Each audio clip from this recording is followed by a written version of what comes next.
मित्रों नमस्कार। Parameter of law के इस चैनल में मैं आपका मित्र अशोक शर्मा, रिटायर्ड जज, आपका हार्टली वेलकम करता हूं।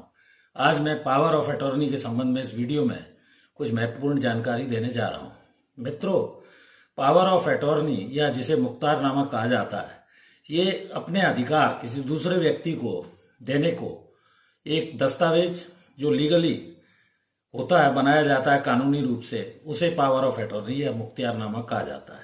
जब कुछ ऐसी स्थिति होती है, उदाहरण के तौर पर आप किसी कार्य से, नौकरी के कारण से, परिवार की कोई परिस्थिति के कारण से, किसी दूसरी जगह कोई आपकी संपत्ति है, कोई कार्य संपादित किसी जगह आप करने नहीं जा पाते हैं, तो आप मुख्तियारनामा या पावर ऑफ अटॉर्नी के द्वारा अपने द्वारा दिए गए प्रिंसिपल और एजेंट का इसमें संबंध रहता है। आप अपने अधिकार एजेंट को सौंपते हैं, वो आपके बिहाफ पर वहां वे कार्य करता है। इसे पावर ऑफ अटॉर्नी बोला जाता है।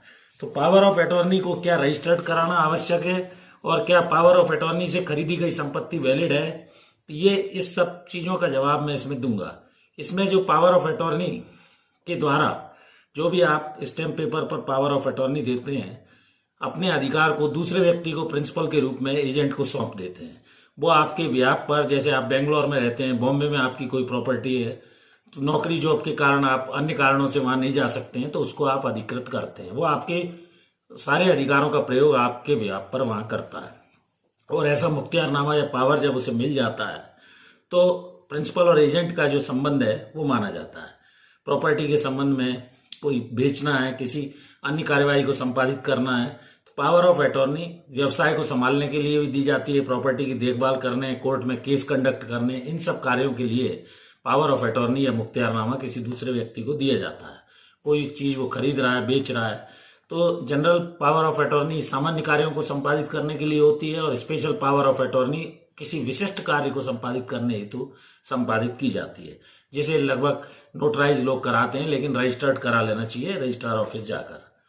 और इस पावर ऑफ अटॉर्नी में जो प्रिंसिपल और एजेंट का जो संबंध होगा, जो व्यक्ति अपने अधिकार दूसरे को दे रहा है वो स्वस्थ चित्त हो, अनसाउंड माइंड न हो, सामने वाले की भी वही स्थिति हो, बालिग हो, मानसिक संतुलन ठीक हो, दो गवाह होंगे, अटेस्ट किए जाएंगे नोटरी पब्लिक के द्वारा, तो ये दस्तावेज लीगली फिर वैलिड हो जाता है।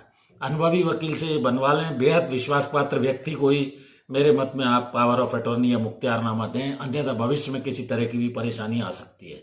किसी प्रॉपर्टी की देखभाल करने, व्यवसाय को संभालने, कोर्ट में गवाही देने या कोर्ट में आपके बिहाफ पर अधिकार उसको हो, इस बारे में पावर ऑफ अटॉर्नी दी जाती है। रजिस्टर्ड करा लें, कम खर्चा लगेगा या खर्चा बचेगा, इस चक्कर में ऐसा ना करें।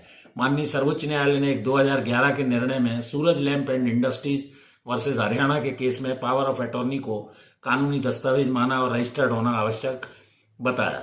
और संपत्ति का पूरी तरह जब तक व्यक्ति मालिक नहीं होता, जब तक कि वो कोई सेल डीड वगैरह अगर है, तो वो सेल डीड नहीं करा लेता रजिस्टर्ड। टाइटलधारी हो तभी बनेगा जब रजिस्टर्ड सेल डीड करा ली जाए, ऐसा होल्ड किया है। एजेंट को आप जब पावर देते हैं तो वो आपके अधिकारों को आपकी तरह प्रयोग करता है, और इन अधिकारों को किसी दूसरे को आप तब तक न दें जब तक कि वो भरोसे का या विश्वास पात्र व्यक्ति न हो।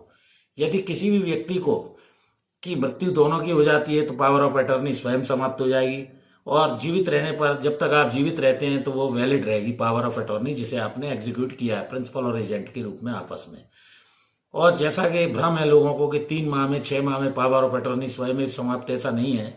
स्वयं पावर उसका समाप्त नहीं होता है, बल्कि जिसे आपने पावर दिया या तो आप कैंसिल कर दें, तो उसके लिए आपको पहले उसे लीगल नोटिस देना पड़ेगा। प्रिंसिपल अगर आप हैं तो उसको एजेंट को देंगे लीगल नोटिस, लोकल न्यूज़पेपर में देंगे कि भाई मैंने इस पावर ऑफ अटॉर्नी को अब कैंसिल कर दिया है, भविष्य में आप इस व्यक्ति के साथ किसी प्रकार का कोई भी व्यक्ति प्रॉपर्टी लेन देन या अन्य कोई कार्यवाही संपादित न करे।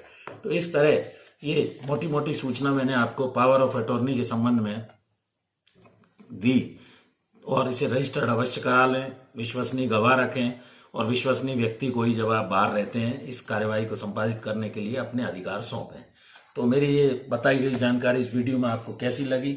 मैं प्रतिदिन नए नए छोटे छोटे वीडियो के द्वारा आपके कानूनी ज्ञान को बढ़ाने का प्रयास कर रहा हूँ। यदि वीडियो अच्छा लगा हो तो इसे लाइक करें, शेयर करें, दोस्तों, मित्रों, परिचितों में भेजें, समाज में इसको प्रसारित करें।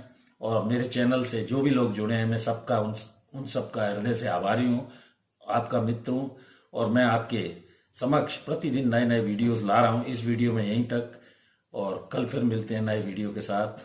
बहुत बहुत धन्यवाद। नमस्कार मित्रों।